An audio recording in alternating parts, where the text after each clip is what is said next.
जय हिंद दोस्तों। आज हम बात कर रहे हैं 60 और 70 के दशक की खूबसूरत अभिनेत्री नंदा के बारे में। नंदा भी आम लड़कियों की तरह किसी से बेइंतहा प्यार करती थी, लेकिन नंदा को उनका सच्चा प्यार कभी नहीं मिला और वह सारी उम्र कुंवारी रह गई। नंदा ने अपनी सारी उम्र तन्हाई में गुजार दी और अंत में इस दुनिया को अलविदा कह दिया। नंदा का पूरा नाम नंदा दामोदर था। इनका जन्म 8 जनवरी 1939 को महाराष्ट्र के कोल्हापुर में हुआ था। नंदा के पिता विनायक दामोदर मराठी फिल्मों के अभिनेता और निर्देशक थे। नंदा के 7 भाई बहन थे, जिनमें नंदा सबसे छोटी थी। नंदा ने बहुत कम उम्र से ही फिल्मों में काम करना शुरू कर दिया था।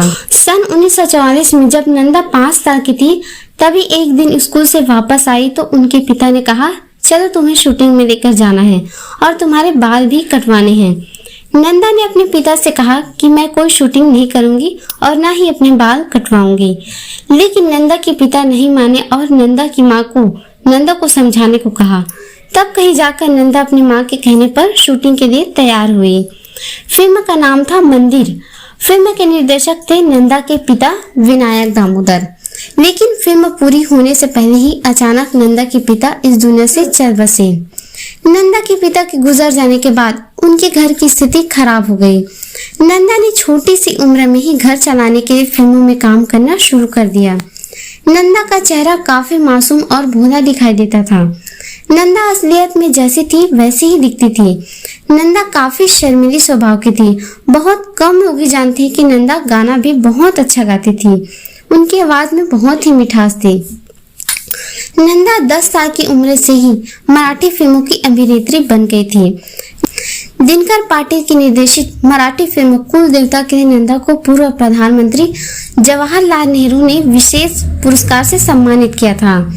हिंदी सिनेमा में नंदा की एंट्री 1957 में वी शांताराम की फिल्म तूफान और दिया से हुई थी। नंदा ने सन 1969 में आई फिल्म छोटी बहन में एक एक्टर राजेंद्र कुमार की अंधी छोटी बहन का किरदार निभाया था। इस फिल्म में नंदा ने इतना अच्छा अभिनय किया था कि दर्शकों ने नंदा की खूब तारीफ की, परंतु नंदा को कहीं न कहीं फिल्म छोटी बहन करने का खामियाजा भी भुगतना पड़ा। छोटी बहन फिल्म करने के बाद नंदा को छोटी बहन के रोल ही ऑफर होने लगे थे। नंदा के करियर में छोटी बहन का टैग लग गया था। नंदा को इसी रोल के लिए फिट माने जाने लगा। यहाँ तक कि कई लोग उन्हें अपनी बहन बनाना चाहते थे और उनसे राखी भी बंधवाना चाहते थे। एक्टर राजेंद्र कुमार के साथ नंदा की एक और फिल्म धूल का फूल रिलीज हुई और यह फिल्म सुपरहिट रही। यह फिल्म नंदा की करियर का टर्निंग पॉइंट रही। इस फिल्म से नंदा को एक अलग पहचान मिली। इसके बावजूद भी बहन के रोल लगातार ऑफर ही होते रहे। सन 1960 में एक्टर देवानंद के साथ आई फिल्म काला बाजार में नंदा ने देवानंद की बहन का रोल निभाया था। नंदा ने कई फिल्में की, लेकिन सबसे ज्यादा उनकी जोड़ी बनी एक्टर शशि कपूर के साथ और इस जोड़ी को दर्शकों ने खूब पसंद किया। शशि कपूर के साथ नंदा ने 9 फिल्में की। नंदा की शशि कपूर के साथ सबसे ज्यादा हिट फिल्में रही। जब जब फूल खिले यह फिल्म सन 1965 में रिलीज हुई थी। नंदा ने अपने दौर के हर बड़े अभिनेताओं के साथ काम किया। कई हिट फिल्म देने के बावजूद भी नंदा वह मुकाम हासिल नहीं कर पाई जो वह करना चाहती थी। नंदा प्रतिभा की धनी थी, परंतु उनकी प्रतिभा को सही ढंग से दर्शकों के सामने नहीं पेश किया जा सका। नंदा ने बहुत कोशिश की कि अपनी छोटी बहन की छवि को बदलने की, पर वह नहीं कर पाए। समय के साथ नंदा को भी समझ में आ गया था कि अब उनका सफर फिल्मी दुनिया से खत्म होने वाला है, जिस वजह से नंदा ने धीरे धीरे बॉलीवुड से दूरी बनाना ही सही समझा। नंदा की आखिरी फिल्म अभिनेत्री पद्मिनी कोल्हापुरी के साथ प्रेम रोग थी, जिसमें नंदा ने पद्मिनी की मां का रोल निभाया था। नंदा आजीवन कुंवारी रही। उन्होंने अपने बारे में कभी नहीं सोचा। वे सारी जिंदगी परिवार की जरूरतें पूरा करने में ही लग गई। एक्ट्रेस नंदा डायरेक्टर मनमोहन देसाई से मन ही मन बहुत ज्यादा प्रेम करते थे। मनमोहन देसाई को भी नंदा से प्रेम था। मनमोहन को इंतजार था कि नंदा अपने प्यार का इकरार करे, परंतु नंदा इतनी शर्मीली थी कि वह मनमोहन से अपने प्यार का इजहार न कर सकी। काफी इंतजार करने के बाद आखिर में मनमोहन देसाई ने किसी और से शादी कर दी।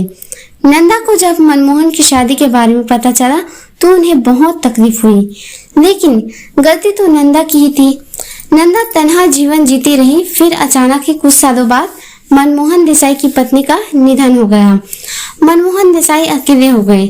ऐसे में उन्हें अपने पहले प्यार नंदा की याद आई और उन्होंने बिना देरी किए ही इस बार खुद नंदा के पास जाकर शादी करने का प्रपोजल रखा। मनमोहन ने नंदा से कहा, क्या तुम मुझसे शादी करोगी? फिर नंदा ने कहा कि हाँ, मैं करूंगी। उस वक्त नंदा की उम्र 52 वर्ष की थी।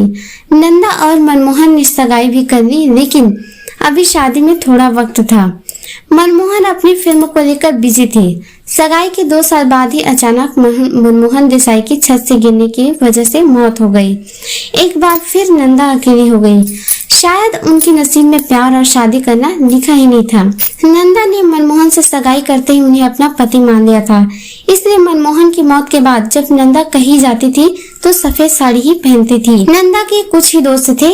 एक्ट्रेस वहीदा रहमान और माला सिन्हा से उनकी अच्छी दोस्ती थी, जिनके साथ नंदा थोड़ा वक्त बिताती थी। 25 मार्च 2014 को नंदा की उम्र 75 साल की थी जब वह इस दुनिया से हमेशा के लिए चली गई। नंदा के बारे में कहा जाता है कि वह इतनी बदकिस्मत थी कि उन्हें जीवन में ना तो प्यार मिला और न ही शादी हुई। वह आजीवन कुंवारी रहकर ही तन्हा जीवन जीती रही और आखिर में इस दुनिया से चली गई।